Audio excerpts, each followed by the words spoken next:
అభ్యర్థులు ఫైనల్ అట, సమరానికి సై అంటారు. జూబ్లీహిల్స్ బరిలో బీఆర్ఎస్ బీజేపీ నుంచి ఓసీ క్యాండిడేట్ అట. ఇంకా చూసిరా రాసేది ఇట్లుంటది.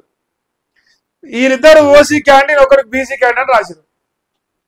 కాంగ్రెస్ పార్టీ మరి ఈడ లేదా? కొండా సురేఖ కాడ ఓసీ బీసీ బొంగు బోసాన వాడ కనిపించలేదా? పొంగులేటి శ్రీనివాసరెడ్డి ఓసీ, కొండా సురేఖ బీసీ, నేను ఎస్సీ, మరి అందుకే నేను రాసుకొస్తా అని సిగ్గిశరంతో రాసుకొచ్చిన వార్త. అది కన్ను కనపడు, కన్ను మింగినాయి, కళ్ళల్లో కాకులు పొడిచినాయి. అలా కనపడలే ఓసీ బీసీ. ఇంకేందా? ఇంకా కాంగ్రెస్ నుంచి బీసీ అభ్యర్థి గెలుపుపై ఎవరి అంచనాలు వారివే. బీసీలు మైనార్టీలు తమ వైపే అంటున్న కాంగ్రెస్. సిటీలో డెవలప్మెంట్ వర్క్స్ స్కీమ్స్ కలిసి వస్తాయని ధీమా వ్యక్తం చేస్తారు. ఏంది స్కీమ్స్? ఓయమ్మ ఏం స్కీమ్స్ నాకు తెలియదు. ఇయేనా వద్దంటిస్తురట. జూబ్లీహిల్స్ లో వద్దంటే మీకు రైతు బంధు రాలేదా, పెన్షన్ రాలేదా, రుణమాఫీ రాలేదా, పథకాలు రాలేదా, పైసలు రాలేదా, పెళ్లి చేసుకుని తులం బంగారం రాలేదా, మీ స్కూటీలు రాలేదా, మహిళలకు 20,000 రాలేదా, వద్దంటిస్తాం పడరా అని జోల పట్టుకొని పోస్తాడ. జోల నిండిపోతుంది మీరు ఇచ్చే పథకాలతో కదా. ఇంకేంది? డెవలప్మెంట్ వర్క్స్ అట. ఈ రాష్ట్రంలో 119 నియోజకవర్గాల్లో 7 డెవలప్మెంట్ అవుతుంది జూబ్లీహిల్స్ లో. ఎందుకు అవుతుంది? ఎలక్షన్స్, కలెక్షన్స్, ఎలక్షన్స్ లేకపోతే ఏ డెవలప్మెంట్ జరగదు. మరి మిగతా 118 నియోజకవర్గాల్లో ఎందుకు జరుగుతుంది ఏ డెవలప్మెంట్? ఇదే డెవలప్మెంట్ వర్క్స్ ఆడెందుకు మొదలు పెడతలేరు? ఆడ ఓట్లు లేవు. ఆడ ఓట్లుంటే పెడుతుంటది. ఇంకేంది? సెంటిమెంట్ నే నమ్ముకున్న బీఆర్ఎస్ అట. మోదీ చరిష్మా హిందుత్వంపై బీజేపీ ఆశలు పెట్టుకుందట. ఇంతవరకు ఈ అభ్యర్థులు 3 అభ్యర్థులు ఫైనల్ అయ్యారు. ఈ రాష్ట్రంలో కాంగ్రెస్ పార్టీ వైఫల్యాలు, కాంగ్రెస్ పార్టీ చేతగాని పాలన, ప్రజల లోపల వస్తున్న వ్యతిరేకత, తన పరిపాలనపై వస్తున్న వ్యతిరేకత, హైడ్రా పేరుతో వస్తున్న వ్యతిరేకత, అన్ని విషయాలు ఉన్నాయి. అవన్నీ ఎక్కడ రాయాలి? అంత బ్రహ్మాండంగా జరుగుతుంది. మరీ ముఖ్యంగా ఈ రాష్ట్రంలో హైదరాబాద్ లో హైడ్రా చేసిన అరాచకాలు చూసి ప్రజలు, ఆ అరాచకాలు చూసిన ఎవరు కూడా నాకు తెలిసి కాంగ్రెస్ పార్టీ ఓటారు. నా ఉద్దేశం చెప్తున్నా. మరి వేస్తే ఇంకా వాళ్ళ భ్రమ. వాళ్ళకి అంత పెద్ద గుండుంటే నేను ఏం చేయలేను, కానీ నేనైతే ఏరనుకుంటున్నా నా ఉద్దేశం. ఒకవేళ ఏసిరు అంటే రామ్ రామ్, సాయిరామ్ సాయిరామ్ అని చెప్పాలి. ఇప్పుడు నవీన్ కుమార్ యాదవ్ ఒక్కడే బీసీ యాదవ్ సామాజిక, అది కూడా ప్రధానంగా ముస్లింల తర్వాత యాదవ్ల ఓట్లు ఎక్కువ ఉన్నాయి జూబ్లీహిల్స్ లో అంటావు. సో అది నాకు మేజర్ అనిపిస్తున్న ప్లస్ పాయింట్. మెజారిటీ ఓటు తన వైపే ఉన్నాయి. అది ముస్లిం ఓట్లు కావచ్చు, అదే లేదంటే యాదవ్ల ఓట్లు కావచ్చు. ఆ రెండు నాకు కలిసి వస్తాయి. కానీ ఆ యాదవ్లకైనా ఆ ముస్లింలకైనా రావాల్సిన పథకాలు రాలే కాంగ్రెస్ నుంచి. ఆయన బీసీ అంటారు, మా యాదవ్ సామాజిక బిడ్డ గెలిస్తే బాగుందని నాకు మనసు నిండా ఉన్నది. కానీ 100% గెలవని నమ్మకం నాకున్నది. గెలిస్తే దాని లెక్క వేరుంటుండే.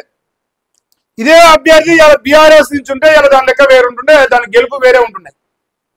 కాంగ్రెస్ నాకు తెలిసి తినపైన వ్యతిరేకత కంటే, సరే వాళ్ళ నాయన ఏదో రైడీ సీటు ఇంకోటి అంటారు, కానీ తన పైన పర్సనల్ గా ఉన్న వ్యతిరేకత పక్కన పెడితే కాంగ్రెస్ పార్టీ వల్ల ఆయనకు శాపమే. లాభం అయితే కాదు, శాపం తప్ప లాభం అయితే కనిపిస్తుంది. నన్ను అడిగితే సొంతంగా ఇండిపెండెంట్ గా పోటీ చేస్తే అంతకంటే 4 ఓట్లు ఎక్కువ పడతాయేమో కాంగ్రెస్ పార్టీ క్యాడర్ నుంచి కాకుండా. మరి ఈయన అయితే పెద్ద స్టేట్మెంట్ నడుస్తుంది. ఇప్పుడు వాళ్ళ భర్త చనిపోయింది కాబట్టి భార్యకి ఇచ్చారు, సానుభూతితోని ఓట్లు వాళ్ళనుకుంటారు. కాంగ్రెస్ పైన వస్తున్న వ్యతిరేకత, ప్రజల లోపల ఉన్న నెగిటివ్ వైబ్స్ ఆమె ప్లస్ ఉన్నాయి. ఆల్రెడీ ఆమె భర్త 2-3 సార్లు గెలిచింది. కానీ జూబ్లీహిల్స్ లంకల దీపక్ రెడ్డి గారికి భారతీయ జనతా పార్టీ టికెట్ ఇచ్చింది. యాదవ్ల ఓటు ప్రధానంగా ఉన్నాయి అంటారు. మాది బీసీని ముఖ్యమంత్రి చేస్తామని ఎన్నికలకు వచ్చారు. ఒక బీసీ బిడ్డను, ఒక యాదవ సామాజికము, ఒక గౌడ సామాజికము, ఏదో ఒకటి ఒక బీసీ అభ్యర్థిని నిలబెడతానికి ఇక్కడ బీజేపీకి ధైర్యం లేదు. అంటే పైసలు ఎవరికి కావాలంటే వాళ్ళే పట్టుకొస్తారు. రేట్ల కాడ పైసలు కాబట్టి మరి రేట్లనే పట్టుకొస్తామని పట్టుకొచ్చి రాయింది. కాంగ్రెస్ అంటారుగా దారిలో బీజేపీ అనేది రాసుకోవచ్చు. కాంగ్రెస్ దారిలో నడుస్తున్నది. మరి వాళ్ళు ఏదైతే ఈ రాజకీయం చేస్తారో అదే రాజకీయం మొదలైంది. దీన్ని రాజా సింగ్ గారు ప్రశ్నిస్తారు. మరి కిషన్ రెడ్డి గారికి మరి ఎవరు కనపడలేదా? కిషన్ రెడ్డి గారే అక్కడ నాయకుడు పార్లమెంట్కి. మరి కిషన్ అన్న కళ్ళు మూసుకొని పాలు తాగి బీసీ బీసీ బీసీ అనుకుంటా నువ్వు మంత్రివై ఒక ఆయన రాష్ట్ర అధ్యక్షుడై ఒక ఆయన ఎమ్మెల్యే అభ్యర్థి ఇక బీసీలనేమో జెండాలు మోపించుకుంటా మీరేమో నాయకులు అవ్వకుండా పోతారు. అది చూస్తున్నారు ప్రజలు, కార్యకర్తలు కూడా గమనిస్తున్నారు. కాకపోతే సిద్ధాంతం ముసుగులో వాళ్ళ కళ్ళు కప్పిరు. ఈ రాష్ట్రంలో ఇప్పుడు ఈ ముగ్గురు అభ్యర్థుల్లోకి వెళ్ళి చాలా హోరాహోరీ ఫైట్ జరుగుతుంది. అందరూ డంప్ చేస్తూ ఇప్పుడు ఆ మందు కానీ ఆ లిక్కర్ కావచ్చు డబ్బులు కావచ్చు అంతా జూబిలీస్కి డంప్ అవుతుంది. డివిజన్లకు మనుషులు పెడతారు, వార్డు పెట్టాడు. ఇది గతంలో కేసీఆర్ ఉన్నప్పుడు మునుగోడులో ఊరూరికి ఒక మనిషిని పెట్టాడు. ఇప్పుడు అట్లా కాదు, డైరెక్ట్ వాడకు ఒకరిని పెడతారు. వాడకు ఒకరు పెట్టి బీఆర్ఎస్ అదే రకంగా కాంగ్రెస్ చాలా ఛాలెంజింగ్ గా తీసుకుని ఎలక్షన్. ఇక మా బీజేపీ అయితే ఇంకా వాళ్ళు ఏం చేస్తారో నాకు తెలియదు. నా మాత్రం పోటీలో చూస్తాను నేనైతే, నా పర్సనల్ ఒపీనియన్ చెప్తున్నా. అక్కడ అవకాశం లేదు వాళ్ళు గెలుస్తాను, కానీ వాళ్ళు మేము గెలుస్తామని ఏదో ధీమా అంటారు. అది ఏం ధీమానో మరి ఎసవంటి ధీమానో. ఈ రాష్ట్రంలో అయితే జూబిలీస్ లో ఎవరు గెలుస్తారా, ఎవరికి గెలుపు అవకాశాలు ఉన్నాయని రాష్ట్రం మొత్తం కళ్ళలో ఒత్తిడి వేసుకొని చూస్తుంది. మరీ ముఖ్యంగా ఎవరైతే కాంగ్రెస్ పట్ల చేతులు మోసపోయారో, ఎవరైతే గోసపడుతురో అరే రేవంత్ రెడ్డి గెలవద్దురా అని పాపం ప్రజలందరూ వేయి కళ్ళతో చూస్తారు. ఏం జరుగుతుంది, ఎవరు గెలుస్తారు, ఎట్లా గెలుస్తారు, ఒకవేళ కాంగ్రెస్ గెలిస్తే ఈ రాష్ట్రంలో డెవలప్మెంట్ పరిస్థితి, పథకాల పరిస్థితి ఏంది?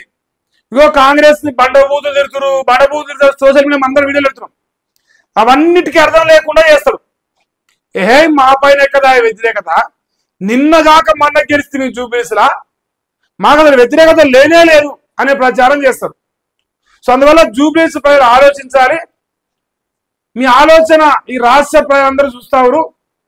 మీ నిర్ణయం ఏంది, మీ తీర్పు ఎటువైపు, మీరిచ్చే తీర్పుతో ఈ రాష్ట్ర భవిష్యత్తు నిర్ణయించబడుతుంది. రాబోయే 3 సంవత్సరాలు ఈ రాష్ట్ర భవిష్యత్తు జూబ్లీస్ ఓటర్ల పైన ఉంది. మీరు మంచి నిర్ణయం తీసుకోకపోతే ఈ రాష్ట్రం ఇంకిత నాశనం అయిపోతుంది. లేదు ఆలోచన చేసి సమయపాలనతో సరైన నిర్ణయం తీసుకుంటే తద్వారా ఈ రాష్ట్రంలో 4 పనులు జరుగుతాయి. ఇకనైనా సోయేస్తుంది, ఇకనైనా సిగ్గు తెచ్చుకొని కాంగ్రెస్ పార్టీ మంచి పనులు చేయడానికి ఏమైనా ప్రయత్నం చేస్తుంది. సో మరి మీరే ఆలోచించుకోవాలయ్యా. మీ నిర్ణయం చాలా ఉత్కంఠగా ఉన్నది ప్రజలలో, ఎవరికి ఓటేస్తారు ఎవరికి గెలిపిస్తారు అని.